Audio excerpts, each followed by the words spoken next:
Gujarat versus RCB ನೆನ್ನೆ ಬ್ಯಾಂಗ್ಳೂರಲ್ಲಿ ನಡೀತಲ್ಲ, ಈ ಮ್ಯಾಚ್ ಬಗ್ಗೆನೇ ಮಾತಾಡೋಣ. Welcome to unleash Kannada.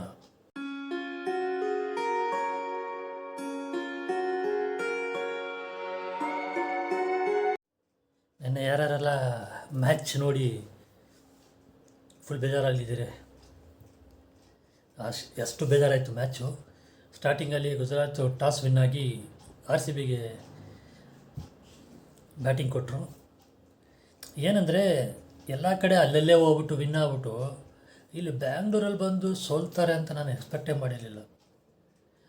ಓಪನಿಂಗಲ್ಲಿ salt Kohli ಇಬ್ಬರು ಬಂದರು, ಶುರು ಮಾಡಿದ್ರು. ಯಾರು ಆಗ್ತಾನೆ ಶುರು ಮಾಡಿದ್ರು ಸಾಲ್ಟ್.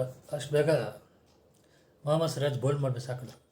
ನೋಡಿ, Mohammed Siraj almost 5 to 6 years ಇಲ್ಲೇ ಆಡ್ಬಿಟ್ಟು ಈಗ ಅಲ್ಲೋಗಿ ಆಡಿದ್ದು ಯಾರಿಗೆ ಇಂಪ್ಯಾಕ್ಟ್ ಆಗ್ತಾಯಿದೆ ನೋಡಿ.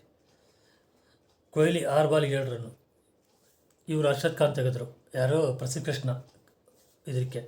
ಅವರು ಆಗ ಶುರು ಮಾಡಿದ್ರು, ಒಂದು 4 ಹೊಡೆದಿದ್ರು, 6 ಬಾಲ್ಗೆ 7 ರನ್ನು. ಇವರು 13 ಬಾಲ್ಗೆ 14 ರನ್ ಸಾಲ್ಟ್ ಇಬ್ಬರು ಹೋದ್ರ.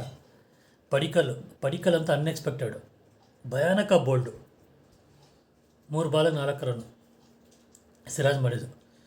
ಪಟೀದಾರ್ 12 ಬಾಲ್ 12 ರನ್ನು. ಅವರು ಆವ್ರೇಜ್ ಇಟ್ಕೊಂಡಿದ್ದಾರೆ 100 ಇದು. ಬಟ್ ಏನು ಯೂಸು? ಅನ್ಎಕ್ಸ್ಪೆಕ್ಟೆಡ್ ಅಂದರೆ ಈ ಲಿವಿಂಗ್ಸ್ಟನ್ನು, ಶರ್ಮಾ ಮತ್ತು ಟಿಮ್ ಡೇವಿಡ್ ಸೂಪರಾಗಿ ಆಡೋರು. ಅವ್ರು ಆಡಿರಲಿಲ್ಲ ಅಂದರೆ ನಮ್ಮ ಸ್ಕೋರು 150 ದಾಟ್ತಾ ಇರಲಿಲ್ಲ. ಆ್ಯಕ್ಚುಲಿ ಹೇಳ್ಬೇಕಂದ್ರೆ ಸೂಪರಾಗಿ ಆಡಿದ್ರು. Livingston 35 ಬಾಲ್ಗೆ 54 run, 1 4 5 6. ಆಮೇಲೆ Sharma 21 ಬಾಲ್ಗೆ 33 run, 5 4 1 6. Team David 18 ಬಾಲ್ಗೆ 32 run, 3 4 2 6. ಸೂಪರಾಗಿ ಆಡೋದು. ಇವ್ರು ಮೂವರು ಚೆನ್ನಾಗಿ ಆಡಿದ್ರು. ಆ ಸ್ಟಾಡಿನೂ ಏನು ಮಾಡೋದು, ಹೋಯ್ತು ಮ್ಯಾಚ್.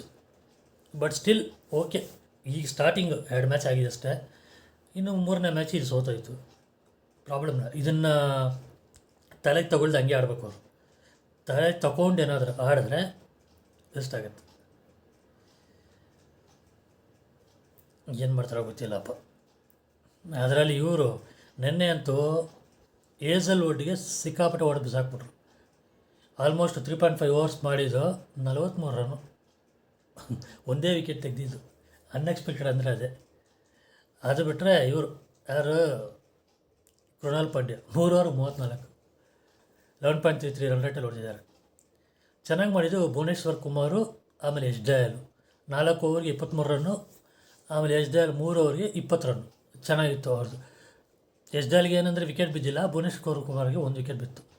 ಇಲ್ಲಿ ಮೈನು ಬಂದ್ಬಿಟ್ಟು ಇವರು ಹೇಸಲ್ವುಡ್ಡು, ಕೃಣಾಲ್ ಪಾಂಡ್ಯ, ಇನ್ನೊಬ್ಬ ಹೊಸ್ಬ, ಅದು ಇಂಪ್ಯಾಕ್ಟ್ ಪ್ಲೇಯರ್ ಸಲಂ.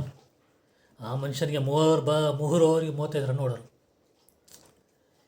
ಅನ್ಎಕ್ಸ್ಪೆಕ್ಟೆಡ್ ಏನಂದರೆ ಇದರಲ್ಲಿ ಕೊಹ್ಲಿ ವಿಕೆಟ್ ಹೋಗಿದೆ. ಯಾಕಂದರೆ ಅವ್ರು ಯಾವ ರೇಂಜಲ್ಲಿ ಇತ್ತು ಅಲ್ಲಿ ಫ್ಯಾನ್ ಫಾಲೋಯಿಂಗು ಇದಂದರೆ RCBಗೆ ಅಷ್ಟಿತ್ತ ಏನೋ ಗೊತ್ತಿಲ್ಲ, ಕೊಹ್ಲಿಗೆ ಅಷ್ಟಿತ್ತು. ನೋಡಿದ್ರೆ ಹೋಯ್ತು ಮ್ಯಾಚು, ಅನ್ಯಾಯ ಹೋಯ್ತು ಹೇಳ್ಬೇಕಂದ್ರೆ. ಅವ್ರು ನೋಡಿ ಎಷ್ಟು 2 ವಿಕೆಟಲ್ಲಿ ಹೊಡೆದಿರೋದು ಅವರು. 170 ರನ್ನು 2 ವಿಕೆಟಲ್ಲಿ.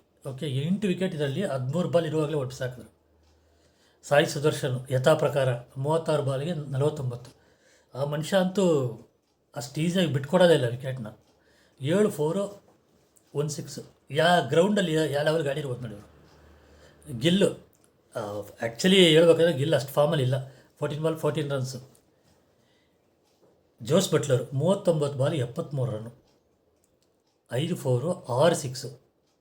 ಆಮೇಲೆ ರುದರ್ಫೋರ್ಡ್ ಆಡಲ್ಲ ಅಂದ್ಕೊಂಡಿದ್ದೆ, 18 ಬಾಲ್ಗೆ 30 ರನ್ನು, 1 4 3 6. ಯಾರನ್ನ ನಾನು ಇದು ಮಾಡಿದ್ರೆ ಜೋಶ್ ಬಟ್ಲರ್ನ ಬಂತು ಪಕ್ಕಾ ಬಿಲೀವ್ ಮಾಡ್ತೀನಿ. ಯಾಕಂದರೆ ಅವರು ರಾಜಸ್ಥಾನ್ ರಾಯಲ್ಸಲ್ಲಿ ಇರುವಾಗಲೂ ಸರಿ, KKR ಇರುವಾಗಲೂ ಸರಿ, ಆ ಮನುಷ್ಯ ಆಡೋದು ನೋಡಿದ್ರೆ ಪಕ್ಕ ನಂಬೋದು ಅಂತ ಅನಿಸ್ತು. ಅದನ್ನೇನೋ ಪ್ರೂವ್ ಮಾಡಿದ್ರು. ಓಕೆ, ಈ ಸಲ ಮೋಸ್ಟ್ಲಿ ಇವ್ರಿಗೆ ಟಫ್ ಅಂದರೆ ಜೋಸ್ ಬಟ್ಲರ್ ಒಂದು ಪಕ್ಕಾ ಕಂಟೆಂಡರ್ ಆಗಿರ್ತಾನೆ. GTಯಿಂದ ಒಳ್ಳೆಯ ಕಂಟೆಂಡರ್ ಆಗಿರ್ತಾನೆ. ನೆಕ್ಸ್ಟ್ ಮ್ಯಾಚ್ ನೋಡಬೇಕು, ಏನು ಮಾಡ್ತಾರೋ ಗೊತ್ತಿಲ್ಲ. ಹೋಗಲಿ, ಇದೊಂಥರ ಲೆಸನ್ನು. ಮೇಯ್ನ್ ಇವ್ರದ್ದು ಏನಂದರೆ ಬೌಲಿಂಗ್ ವರ್ಸ್ಟಾಗಿತ್ತು, ಅದರಿಂದನೇ ಹಾಳಾಗಿದೆ. ಈ ಸ್ಕೋರ್ನ ಡಿಫೆಂಡ್ ಮಾಡ್ಬೋದಿತ್ತು. ಲಾಸ್ಟ್ ಟೈಮು ಮಾಡಿದ ಥರ ಚೆನ್ನೈ ಮೇಲೆ ಆಡಿದ್ರಲ್ಲ, ಆ ಥರ ಆಡಿದರೆ ಡಿಫೆಂಡ್ ಮಾಡ್ಬೋದಿತ್ತು. ಆಗಿಲ್ಲ. ನೋಡೋಣ ನೆಕ್ಸ್ಟ್ ಮ್ಯಾಚ್ ಏನು ಆಡ್ತಾರಂತ. ಇಷ್ಟೇಳಿ ನಾನು ಈ ವಿಡಿಯೋನ ಮುಗಿಸ್ತೀನಿ. ನಿಮಗೆ ವಿಡಿಯೋ ಇಷ್ಟ ಆಗಿದೆ ದಯವಿಟ್ಟು ಲೈಕ್ ಮಾಡಿ, ಶೇರ್ ಮಾಡಿ. ಯಾರ್ಯಾರು ಚಾನಲ್ಗೆ ಸಬ್ಸ್ಕ್ರೈಬ್ ಮಾಡೋದು ದಯವಿಟ್ಟು ಸಬ್ಸ್ಕ್ರೈಬ್ ಮಾಡಿ. Thank you guys. ಬಾಯ್.